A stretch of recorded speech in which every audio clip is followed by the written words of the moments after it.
Well, I'll start by saying that one has to be careful in terms of what one reveals. I made a point of going to see the film without having read reviews, and if you absolutely want the clean experience, then listen to this review later on. Although I will try as hard as possible not to sort of to give away plot spoilers.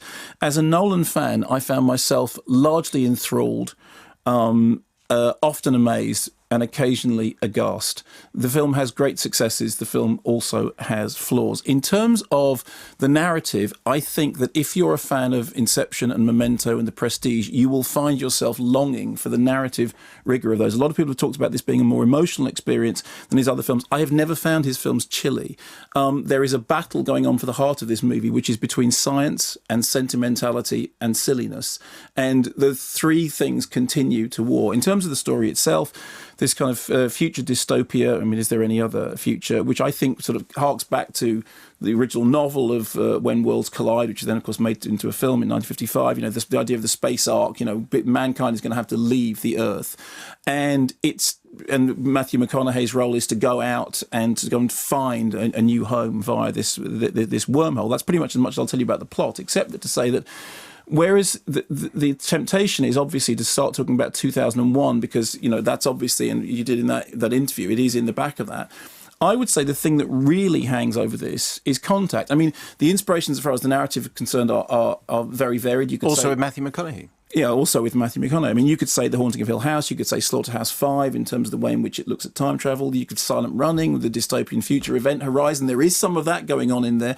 And the inverted time shifts of Inception, if you're that time on a planet which has great gravity equals much more time everywhere else. But really, Contact is the key. And of course, it doesn't just share Matthew McConaughey. It's also, there's a producer connection. And of course, Kip Thorne, who's the quantum physicist, the theoretical physicist who had input into Contact. What a great film Contact was. I need to go back and watch it. It's really good. And centrally, it's about a daughter crying out for her father who is somewhere across the universe.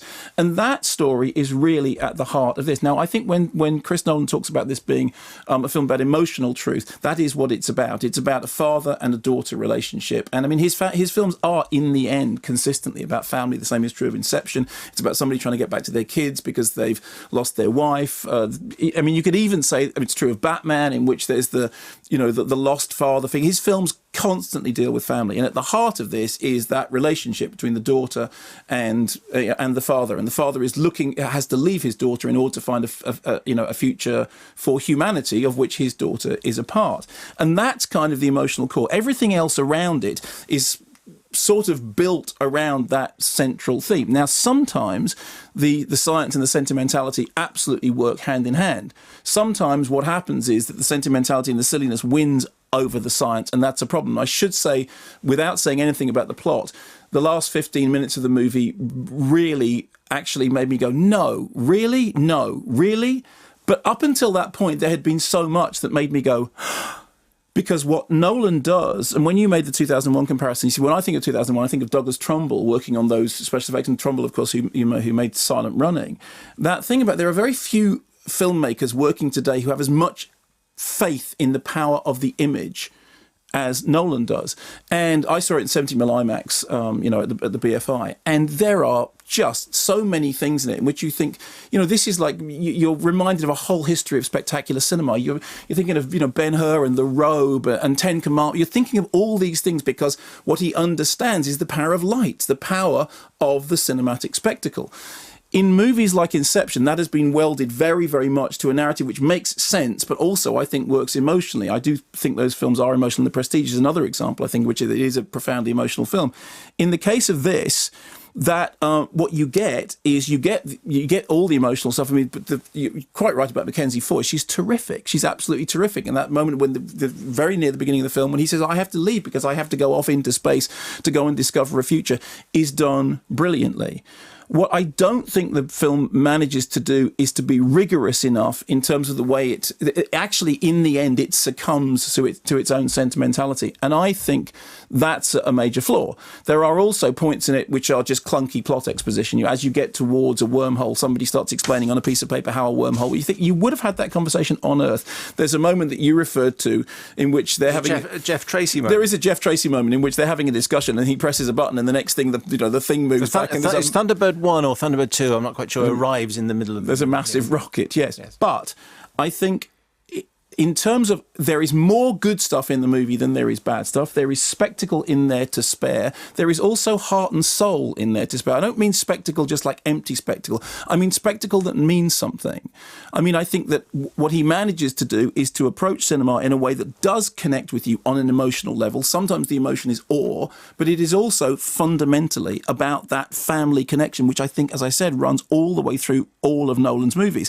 And then fighting against that, kind of attempting to escape the atmospheric pull of that, are the moments in which the plot just becomes, contrived simply for the point of sentimentality. And those bits don't work for me at all. And there are, certainly if you start to pick it apart, the thing will collapse faster than a dark star falling in upon itself, because there are things that simply don't make sense.